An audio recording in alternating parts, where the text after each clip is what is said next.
que yo soy el único que está medio desconectado del sistema porque mis amigos son casi todos abogados, ingenieros, los viejos compañeros de la universidad y todo ese cuento, pero, pero yo no lo uso y no lo voy a usar nunca.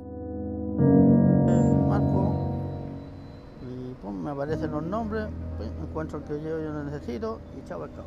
Pum, y estoy comunicado, uso una oreja que ahora la tengo ahí en el auto para no calentarme de nada.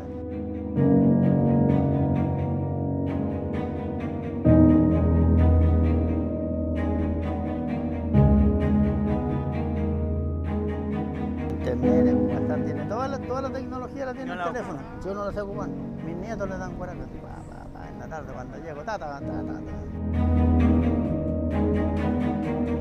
Tengo 4 hijos, tengo 9 nietos, tengo bisnietas, ¿qué más? Tengo polola, entre paréntesis, que no sepa mi señora. Llamar a Providencia, había que llamar a una operadora y la operadora se conectaba con Providencia y tú le das el número de Providencia, el 22, el 30, el 15, en esa época, los años 50 eran pocos, ¿ya? Y ahí la operadora te conectaba con el teléfono y aló, sí, ya conectado con usted, ya.